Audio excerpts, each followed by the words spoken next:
नमस्कार दोस्तों, कुंदन एकेडमी के हिंदी ज्ञान यूट्यूब चैनल में आपका स्वागत है। आज हम हिंदी के लेक्चर में लिपि जानेंगे। लिपि क्या होती है? देखिएगा दोस्तों, वास्तव में लिपि भाषाओं को लिखने के लिए प्रतीक चिन्ह होते हैं, पर यहाँ देखेंगे डिफिनेशन के माध्यम से। यहाँ हम लिपि की डिफिनेशन दिखाएंगे और देखेंगे कि लिपियाँ कितने प्रकार की होती हैं, किस किस भाषा की कौन कौन सी लिपियाँ होती हैं, और आगे देखेंगे कि विश्व में किन किन प्रकार की लिपियों का प्रयोग किया जाता है। तो दोस्तों बने रहिएगा वीडियो में। देखते हैं लिपि क्या है। यहाँ पास साधारण शब्दों में यहाँ लिखा हुआ है। देखेंगे कि भाषा की ध्वनियों को जिन लेखन चिन्हों में प्रकट किया जाता है उसे लिपि कहते हैं। ध्यान सुनेंगे, भाषा की ध्वनियों को जिन लेखन चिन्हों द्वारा प्रकट किया जाता है उसे लिपि कहते हैं। दोस्तों, प्रत्येक भाषा को एक न एक चिन्ह प्रदान किया गया है। जब उसको लिखते हैं तो किसी न किसी लेखन चिन्हों के द्वारा लिखा जाता है। जैसे हिंदी को देवनागरी लिपि के द्वारा लिखा जाता है। जैसे हमारे दिमाग में यदि हम आ ध्वनि सुनते हैं तो आ के लिए हमारे दिमाग में इस प्रकार का एक चिन्ह बन जाता है, यही लिपि कहलाती है। जैसे का हमने बोला तो हमारे दिमाग में का जो है तो लिपि इस प्रकार से आएगी। ये जो है तो प्रतीक चिन्ह जो हैं, ध्वनि के जो प्रतीक चिन्ह, यही लिपि कहलाते हैं। तो देखिएगा दोस्तों, आगे चलते हैं। अपन लोग दूसरे शब्दों में कह सकते हैं कि लिपि भाषा को लिखने का ढंग है या ध्वनि चिन्हों को लिखने का ढंग लिपि कहलाता है। ठीक है दोस्तों, देखिएगा कि यहाँ पास बताया जा रहा है कि किसी भी भाषा को लिखने के ढंग ही लिपि कहलाता है, या ध्वनियों के लेखन के ढंग को ही लिपि कहते हैं। ठीक है, तो इस प्रकार से हमने देखा लिपि को। और देखेंगे लिपि की एक उपयुक्त परिभाषा यहाँ पास हमने लिया है, जिससे आप ढंग से समझ सकते हैं कि जो डिफिनेशन है, मौखिक या उच्चारित भाषा को लिखने के लिए जो चिन्ह बनाए गए हैं उन्हें लिपि कहते हैं। देखिएगा दोस्तों, प्रत्येक भाषाओं की अपनी लिपि होती है, और जब हम उनका उच्चारण करते हैं तो उन ध्वनियों को एक निश्चित चिन्ह प्रदान करना होता है। उन निश्चित चिन्हों को ही लिपि कहा जाता है। तो देखिए, जब उच्चारण करते हैं तभी लिपि, उसी उच्चारित लिपि की ध्वनि को लिखने के लिए ही लिपियों की आवश्यकता होती है। तो प्रत्येक भाषाओं की अपनी लिपि होती है। आगे देखेंगे कि किस भाषा की कौन सी लिपि होती है।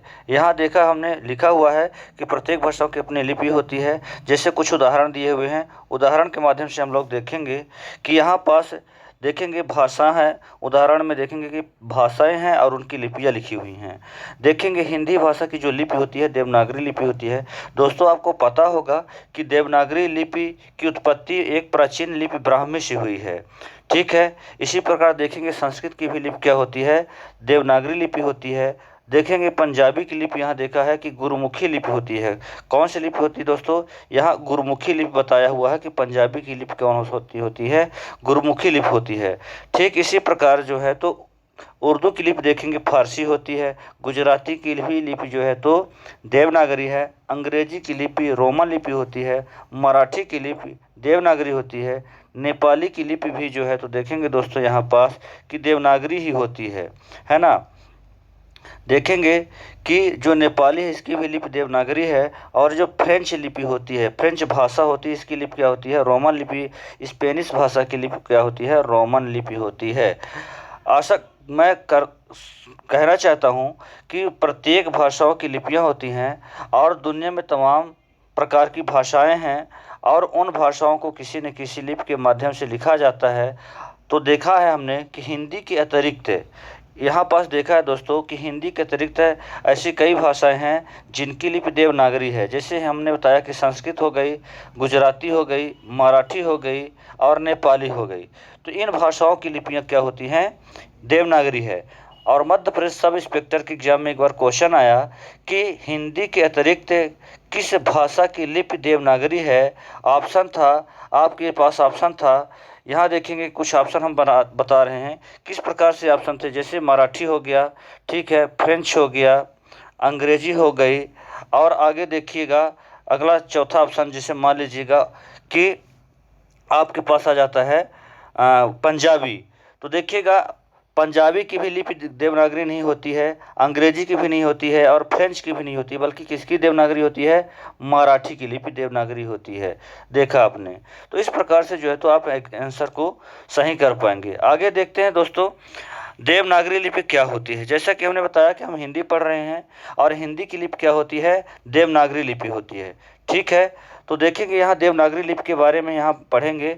अधिकतर भारतीय लिपियों का विकास जो है तो देवनागरी लिपि से हुआ है। आगे देखेंगे ब्राह्मी लिपि से हुआ है। देखेंगे कि जो देवनागरी लिपि है इसका विकास ब्राह्मी लिपि से हुआ है।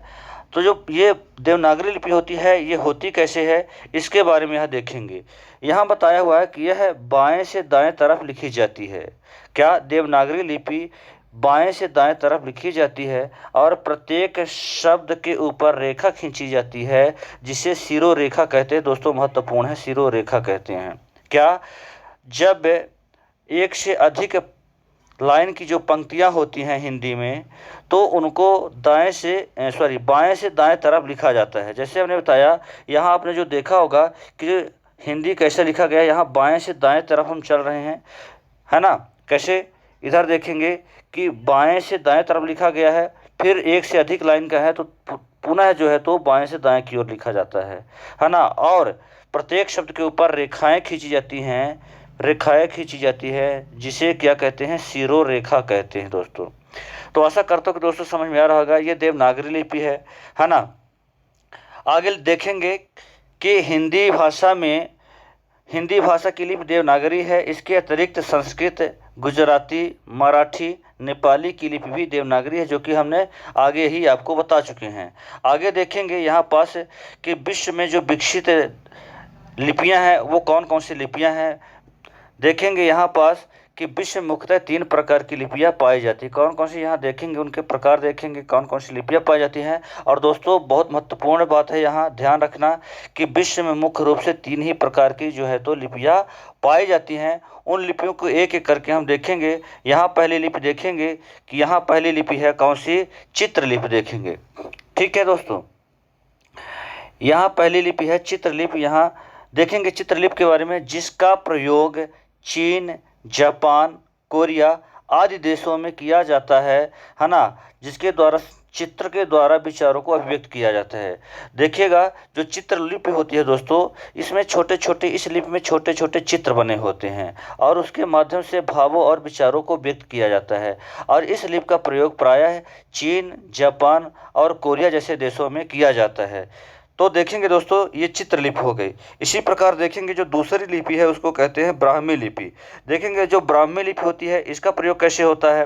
ब्राह्मी लिपि के बारे में यहाँ बताया हुआ है कि ब्राह्मी लिपि से देवनागरी, संस्कृत, फिर कुछ यहाँ कंट्रियों के बारे में बताया गया कि दक्षिणी एशिया तथा दक्षिण पूर्वी एशिया की लिपियाँ विकसित हुई हैं। मतलब ब्राह्मी लिपि से हिंदी देवनागरी तो ठीक ही है, संस्कृत की उत्पत्ति तो हुई ही है, साथ ही जो दक्षिण एशियाई देश हैं तथा दक्षिण पूर्वी एशियाई देशों की लिपियाँ विकसित हुई हैं।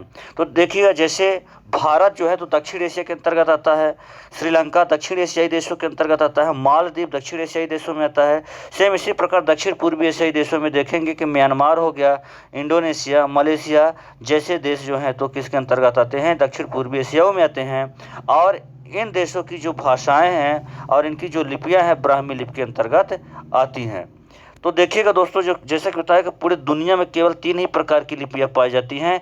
और हम तीसरी लिपि के बारे में बताने जा रहे हैं कि ये तीसरी लिपि कौन सी होती है।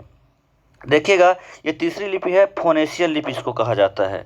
फोनेशियन लिपियाँ देखेंगे, इसमें यूरोप, मध्य एशिया, उत्तरी अफ्रीका आदि देशों में प्रयोग किया जाता है। फोनेशियन लिपि का प्रयोग जो है तो कहाँ कहाँ होता है? यूरोप में होता है, मध्य एशिया में होता है, उत्तरी अमेरिका में होता है, आदि देशों में प्रयोग किया जाता है।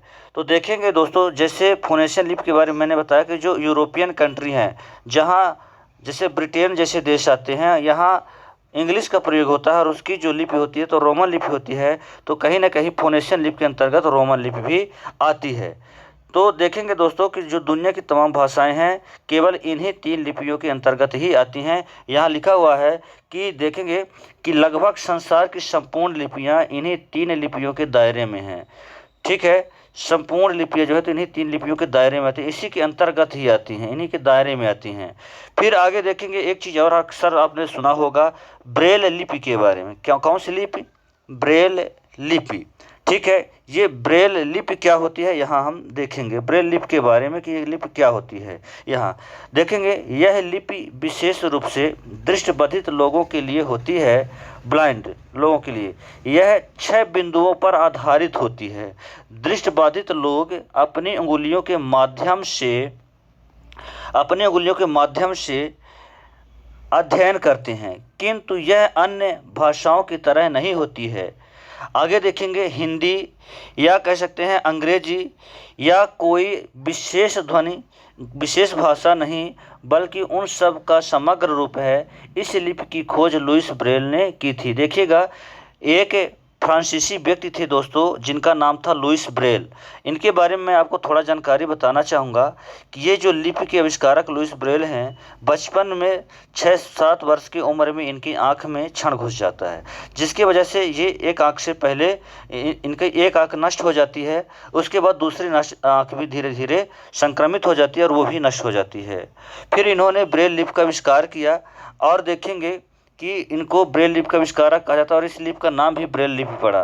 देखेंगे यहाँ जैसा कि अभी हमने बताया है कि ये 6 बिंदुओं पर आधारित होता है और जो ब्लाइंड लोग होते हैं हाथों से स्पर्श करके इसका अध्ययन करते हैं। यह कह सकते हैं कि ना हिंदी है और ना ही अंग्रेजी, बल्कि ये सभी भाषाओं का समग्र रूप है। यहाँ लिखा हुआ है कि इस लिपि की खोज लुईस ब्रेल ने की थी। कुछ समय तक सेना में इस लिपि को अपनाया गया था। सेना ने इसे अंधेरे में भी संदेश पढ़ने के लिए कारगर माना था, क्योंकि यह लिपि उंगलियों के स्पर्श से पढ़ी जाती थी। ठीक है दोस्तों, उंगलियों के स्पर्श से पढ़ी जाती थी और इस लिपि के माध्यम से किसी भी भाषा को वो जान और समझ सकते थे। और इनको ना प्रकाश की ज़रूरत थी और ना ही देखने की ज़रूरत थी, बल्कि स्पर्श करके इस भाषा को ये अध्ययन कर पाते थे। तो इस प्रकार से देखिएगा कि हमने लिपियों के बारे में देखा है। दोस्तों, आज की क्लास में हमने क्या क्या देखा है कि लिपि क्या होती है, लिपि की परिभाषा देखे हैं और फिर हमने देखा है कि किस भाषा की क्या लिपि होती है। हमने प्रत्येक भाषाओं की लिपि के बारे में अध्ययन किया है। फिर आगे देखेंगे देवनागरी लिपि के बारे में हमने बताया है। फिर उसके बाद देवनागरी लिपि की, जैसे हमने बताया कि देवनागरी लिपि क्या होती है। भारतीय संविधान में भी, भारतीय संविधान के भाग 17 में अनुच्छेद 343A में लिखा है कि भारत संघ की राजभाषा हिंदी, लिपि देवनागरी तथा अंकों का रूप अंतर्राष्ट्रीय होगा। तो भारतीय संविधान के द्वारा जो हमारे देश की भाषा हिंदी है, इसको राजकीय भाषा घोषित किया गया है और इसकी लिपि को देवनागरी के रूप में अपनाया गया है। तो आशा करता हूं कि दोस्तों वीडियो समझ में आई होगी, आपको कुछ न कुछ जानने को मिला होगा। और वीडियो को देखेंगे, सब्सक्राइब करेंगे, लाइक करेंगे और शेयर ज़रूर करिएगा। दोस्तों, आपका स्नेह और प्यार चाहता हूँ। गुड डे, धन्यवाद, मुस्कुराते रहिए। आज के लिए इतना ही।